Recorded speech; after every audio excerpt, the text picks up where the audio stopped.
Welcome to the Overgivers Anonymous podcast. My name is Angela Mondor, also known as the Geeky Girl. In this podcast, we're going to be talking about some amazing things to help you get over overgiving. Hi there. Today, I want to talk to you about how planning can actually be valuable for your neurodiverse brain. This is an interesting topic, and depending on your neurodiversity, this can be somewhat triggering, I suppose. Planning either comes naturally to you or it doesn't, or you have to work really hard to get it, or some other piece of that. Planning didn't always come easy to me, that's for sure. I wasn't always a good planner, and I certainly have had a lot of time blindness in my life. It is through learning and growing that I have been able to come to a place where I am today. I'm still not perfect. I still have lots of things that I can learn, lots of things that I would like to change or grow into. But what I do know is that planning does help me. Ultimately, not just the planning portion, but the action steps that are taken. I remember years ago, I had actually asked my husband, I said, can we get some things done around the house this weekend? He's like, sure, what would you like to get done? Hang on, I'm grabbing a piece of paper and a pen. Sound familiar? I wanted to write down all the things so that we had a to-do list, and we could check them off as we go. And I started writing the list down. And my husband looked at the list. He looked at me, and he looked at the list. He says, we can't get all this done. I'm like, well, why not? I've listed it out. We know what we need to get done. Why can't we get it all done? And he said, simply, we just don't have enough time. I was floored by the comment. I thought, what do you mean that you can't get it all done? I put it all down on the piece of paper. What do you mean we don't have time? I don't understand. It wasn't until after we had put in the work and the time that we wanted to get these things done and went through the list that I could see what he meant, that I could understand what he was saying. That was my first moment of time blindness awareness.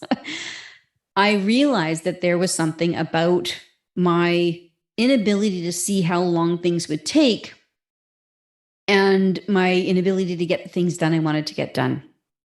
This was my first shot at that conversation. I have also had times when I have goals or aspirations that never got completed and couldn't understand why. I'd put the goals down, I decided what I wanted to do, but at the end of the time period, they weren't done. That didn't make sense to me either. I would get overwhelmed because I would be finishing things last minute instead of getting them done ahead of time, all those kinds of things. So all this to say is that over the years, I have learned some skills, and I have taken the time to figure out what works really well for me, what doesn't work for me. And I'm honest with myself. What works for me today might not be what works for me later, but I'm able to take this one step to myself to say, hey, just because it's working or just because it's not working now doesn't mean to say I'm failing. It just means I need to change the way I do things.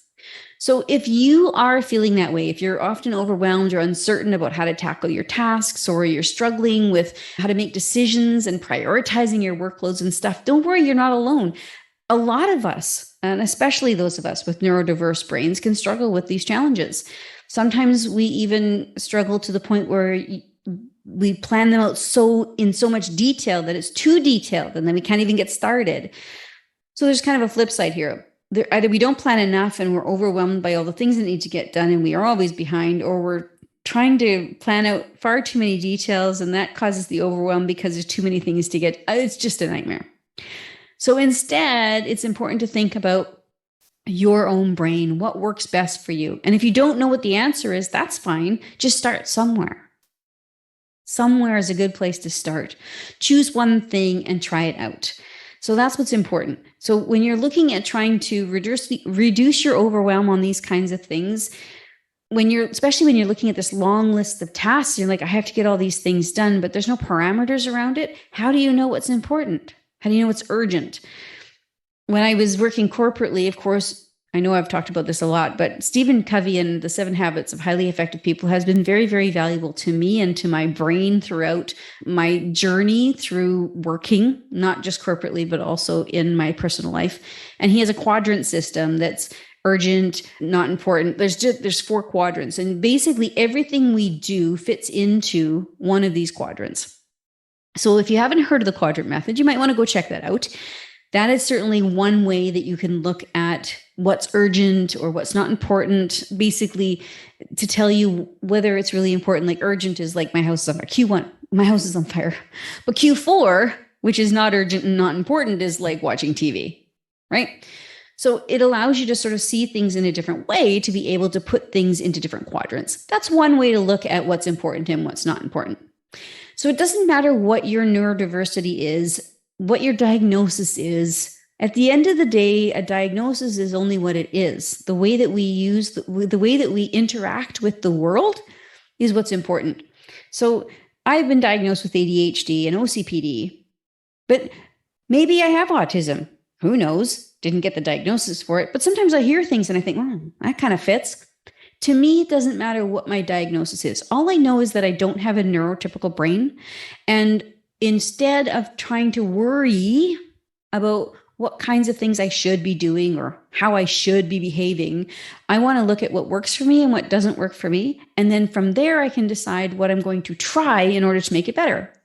So the time blindness thing, when I was looking at time blindness, I was starting to plan my day. So, okay, we're all talking about planning and how planning is valuable. Okay.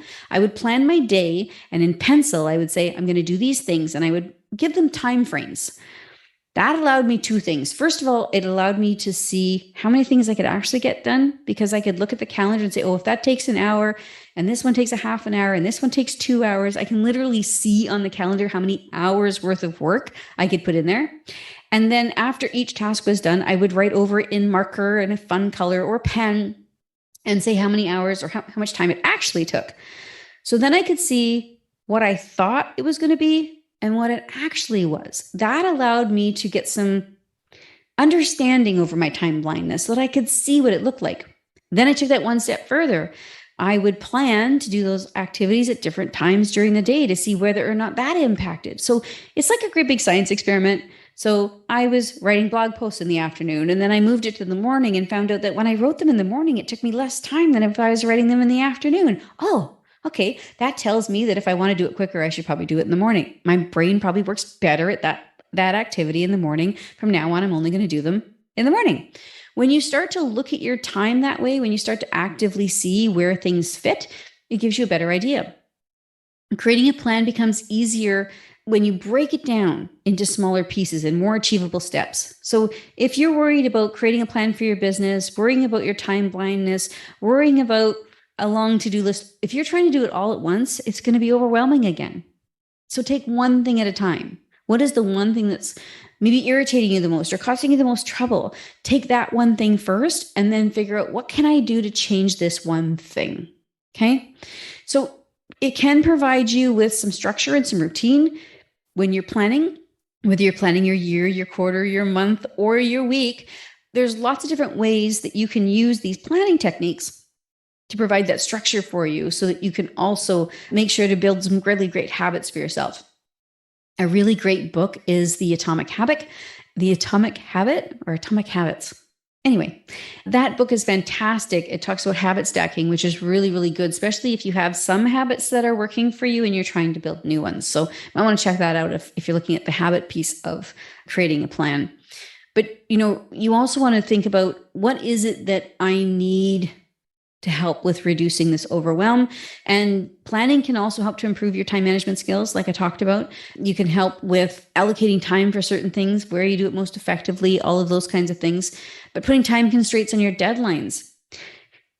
And let's be honest, if you're somebody who puts a deadline as this thing needs to be handed back to the client on this date, and you put that as your due date, if you're the kind of person who works overnight to make it happen, maybe you need to trick your brain a little bit and give yourself a grace of a couple days. And instead of putting the due date on the date that the client needs it, put the due date a few days ahead of when you need it. And then maybe that can trick your brain into helping you to get things done earlier rather than being stressed and trying to get it done overnight.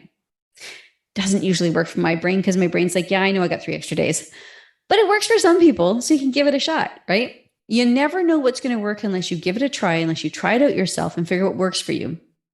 I know that handwriting on a piece of paper for an essay or for paperwork, it isn't what works for my brain because it's not as easy to change as it is if I'm typing. I can move the mouse and type somewhere else, or I can, highlight things and move them or delete them and that kind of thing. So for me, my brain doesn't like the connection between my hand and the paper. But I like using papers, which of course I don't use paper as much anymore unless it's my planner, but I do have a Remarkable that I write in, and I absolutely love my Remarkable for being able to take notes, but I wouldn't want to use it to write out a blog post or something. So again, it's about what works for you in your brain and how can you make it work for you so that you can make time on your side. Okay. So when you're looking at that, time management is a huge piece to all of the things that when we have an overwhelm, it's usually because we're behind or we have too many things on our plate. There's too much to get done and not enough time to make it happen. So time management, I guess that's why I'm spending so much time on it, literally time, because it is such a huge piece right now. When we check off items off of a to-do list, we have the fantastic little dopamine hit. It's like, yes, I did that. That's awesome.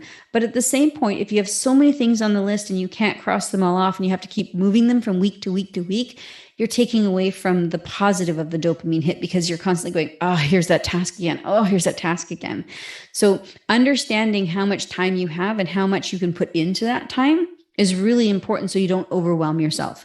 That doesn't mean to say you can't get a lot done, because we can get a lot done. In fact, with my particular brain, I have a really great ability to hyperfocus. I can actually push myself into a hyperfocus mode, which is more likely to happen to me in the afternoon than it is in the morning.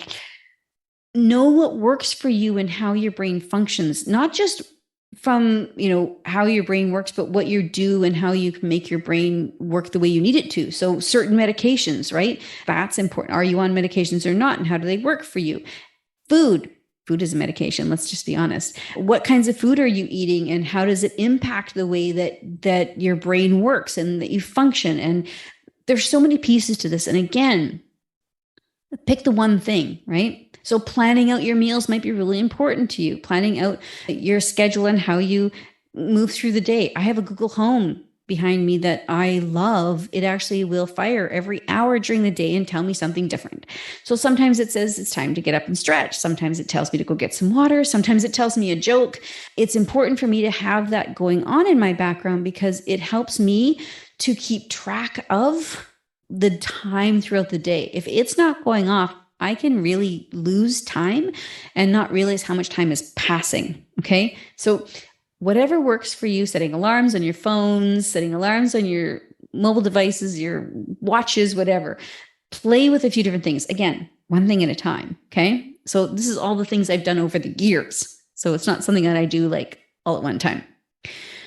But planning can help you. It's a valuable tool for memory and organization, especially if you struggle with those kinds of skills. So you can create a plan by writing down important information.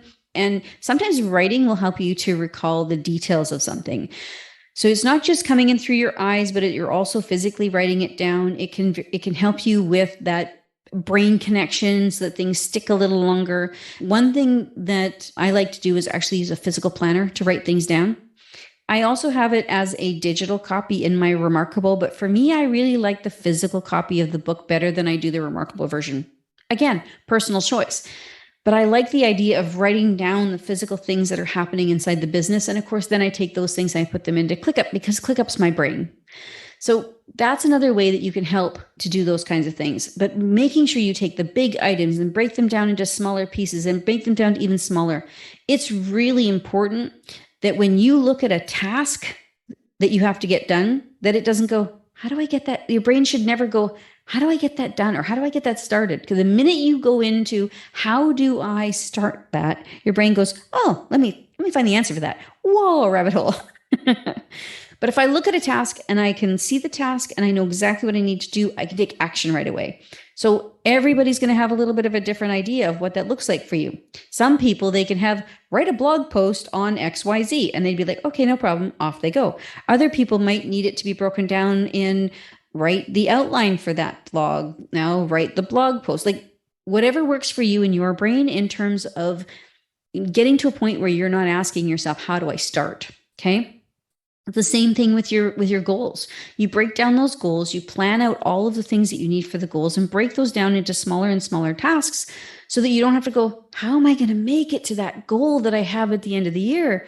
You don't need to worry about how you're making it to the end of the year goal because you're working on the smaller goals that are bits and pieces of that, right? Your yearly goal, your quarterly goal breaks down into quarterlies, your quarterlies break down to monthly, your monthly goal breaks down into weekly. As long as you're working on those little pebbles, and the bits of sand, it's all going to roll back up into that great big boulder at the top. Okay. That's very helpful because now you're not focused on that massive goal that can be overwhelming or that can be too hard to think about how to even get to that point. You're just looking at the little pieces that you're going to get there. Okay. That can improve so much in your life, but writing it down and getting it down on paper is going to help you with your memory recall, and it's going to prevent missing important dates and things slipping through the cracks. Is really important. Again, like ClickUp is for me, it's my brain. So those things go in there as well. So I don't have to worry about, that thing that I wanted to do in June or July or August this year, it's in there. It'll come up when it needs to. And I don't need to constantly be thinking about it. The more things we have that we have in our brain that we're trying to remember or trying to hold on to, the less room we have for the other things that we really need to spend the energy on. So it's important for you creating a centralized location for important information, understanding what that looks like for you, keeping it all in one place. That's really, really important, and not inside your head. The more things we keep in our head, the less room we have for creativity, the less room that we have for our families and the connection that we want to have with human beings as well, right? So it can be planning. Overall, let me tell you, although I wasn't really good at it before, I'm really good at it now. It has made a positive impact in my life, and it has improved my memory for things. I no longer double book myself. I don't have to worry about things that are falling through the cracks or breaking down communication because I have a central location and an organized space for all of the things that need to get done. And, the other piece that planning does is really it helps a ton with decision-making skills. If you've ever think about going to a restaurant, maybe you've gone to a brand new restaurant and you open the menu and you're like, there's so many really good things on this menu. And it's the first time I've been there and I could try so many things. I could try this or I could try that, or what do I do? You can only eat so much, right? You're sitting down at dinner, you at the very most, we can have an appetizer, you can have the main meal, you can have a dessert. Maybe you have 2 appetizers, but really, there's only so much you can fit inside the stomach that you have brought with you. The same thing is when we're trying to make decisions in terms of our life and our business. There's only so much we can do at any one particular time, which is why breaking things down from yearlies to quarterlies to monthlies makes a difference, because now I can say, I want to do all these things this year, but I'm going to do some in Q1 and some in Q2 and some in Q3 and some in Q4. I can move them around. I can still get a bunch of things. It's like going to the restaurant multiple times. Okay. So maybe you struggle with making some decisions, and, a lot of people do. Even neurotypical people have some trouble with making some decisions sometimes. And often, if you go to the sales world, if you've ever had any sales training, they'll tell you, don't ask your clients, when do you want to meet next? Instead, you say, would you like to meet Tuesday or Wednesday?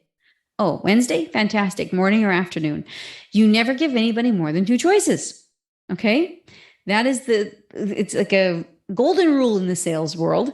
Just give somebody 2 choices because people have a hard time making decisions. So don't feel bad if you're somebody who has troubles with making decisions. You probably have too many options available to you. But when you are planning, you are able to sort of take the decisions and make them easier. Now, instead of saying, I want to do all these 500 things, now you can say, when do I want to do these 500 things? Do they fit into this month or this quarter or that quarter? Okay. And we always say, use pencils when you're making plans. Okay. Because we can use erasers to erase the things or change them when we need to. And then in the end, we can use our pens for what actually happened. Okay. Same things I was talking about with time management. Always write your plans in pencil so that you can adjust them or change them as you require. And then once it's over, you can use pen to record the actual outcomes or the results of. Okay.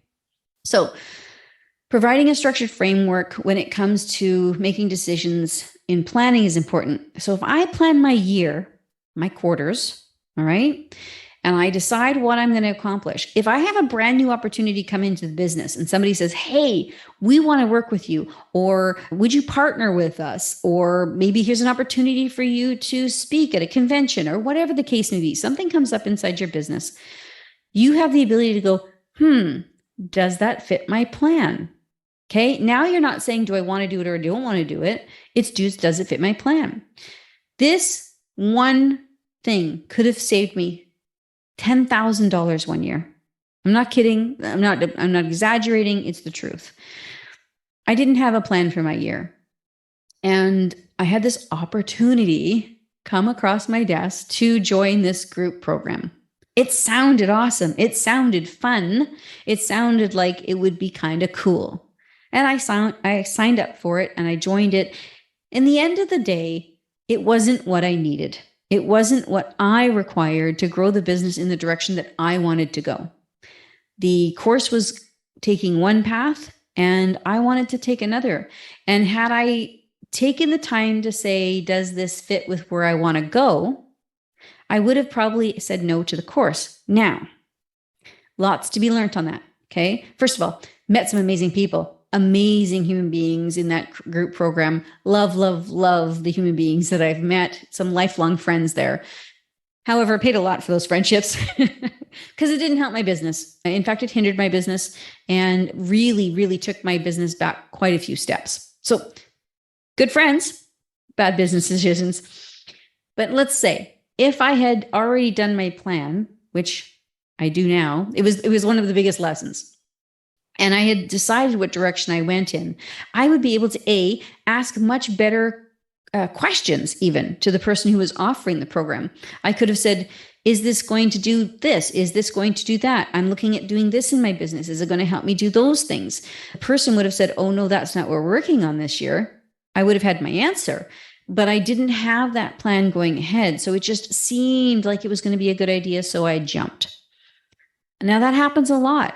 And I encourage you to think about this concept of planning. I know that it can be stressful and it can be overwhelming, even just planning. I do have a fantastic program to help you with that. If that's what you're looking for, you definitely can send me a message because I can hook you up. But at the end of the day, planning doesn't have to be overwhelming. In fact, planning can actually keep you from being overwhelmed. Now, when an opportunity shows up across my desk, whether it's to join a program or whether it's to speak at a conference, or if it's to partner with somebody or partner with a software company, I can look at the opportunity and say, does this fit my plan? And if the answer is no, it doesn't fit the plan, that doesn't necessarily mean no, this is not the right option for me. It could be no, not now. It could be, hey, maybe this isn't right for this quarter, but maybe I can do it in Q3 or Q4. Maybe it is, this is a great fit for me, but it's not where I'm headed right now. Then I can evaluate it. If I made the change to my plan, because remember, we use pencil. If I changed my plan so that I included this new opportunity into the mix, would it take me back and give me more opportunity to hit whatever financial goal I was looking for in the business? Or maybe it's a different metric that I'm looking to hit. Those are reasons to make changes to the overall plan and change your trajectory. It's totally okay to change, even in the middle of the year. We all had to make changes when 2020 hit. It wasn't business as usual. There was things that needed to change, and it was totally okay. We finished that year right at the end of that quarter, and the brand new quarter, second quarter, we went, okay, brand new business. Let's get rocking. So it doesn't matter when you make changes in the business, but the point is when you use pencil, you can always erase it and rewrite it down in pencil if you need be. But without the ability to have that plan, without that framework to bounce things into and through, it's harder to make decisions. Now I can look at the plan and really quickly go, oh, that either fits or it doesn't fit. Okay, it doesn't fit. Is it valued for me to change? Am I going to have whatever metric I'm working towards? Is it going to help me with that metric? No. Okay, then the decision is made. Done. No. Way easier to make decisions than if it's like, oh, should I or shouldn't I? It feels good. I want to. No, there's some definite things I can bounce into. So that framework for evaluating these options and these possible opportunities is a really great way to ease that decision-making stuff. Okay. Planning can also give you a sense of control. I mean, if you get these opportunities, they're coming into your existence and you're not sure if you should take them or shouldn't take them, you may feel out of control because maybe you're now having people that are talking to you and they're trying to convince you and they're saying you should, and you're thinking, I don't know. But by having those boundaries and having your decisions and your plan in order, it does give you more control and a feeling of control over what's happening. So you feel more confident in your decisions as well, which is really good. The confidence is really important, which of course leads to being more comfortable and happy with the work that you're doing, reducing your stress, giving you good feeling of well-being. I mean, there's nothing wrong. There's nothing bad about these things. So getting over the thought of how do I plan and move into planning is important to me and it can make a huge difference in my life. That can really make a huge difference in your overall well-being in your life and your business and your mental health as well. Okay. So that structured framework that I talked about, really important. It allows you to be able to prioritize your work. Prioritize what's important to you rather than prioritizing what other people say. Somebody can come along and say, you really should have a newsletter. And maybe you have 2 people on your newsletter list and you've never really made any sales there because of course you don't have any sales there and you're making all your sales on Instagram. So you should have a sales newsletter. And you're like, but all my sales are coming through Instagram and I'm doing all right. So I don't understand. You should. But if you're like, hey, this is my plan. I'm using Instagram. Here's how I'm doing it. Here, my outcomes are good. I'm happy with it. I don't need your newsletter. Thank you so much. Have a good day. That's empowering. It feels good, right? And you get this sense of control of your business and you feel really good about it. So it is a good way to reduce stress and burnout. And it's an easy way for you to sort of filter out the noise of other people saying what you should be doing. So having that concept, using planning in those ways definitely gives you less stress and a hell of a lot more success. I hope you have a fantastic week. I'll talk to you next week. Thank you so much for listening to the Overgivers Anonymous podcast. Your support means the world to me. You can find show notes for this episode and other goodies at overgiversanonymous.ca. And if you enjoyed this episode or you enjoyed the podcast in general, why not join us in the Overgivers Anonymous Facebook group, where you can connect with overgivers from all over the world. Head on over to geekygirl.ca/group.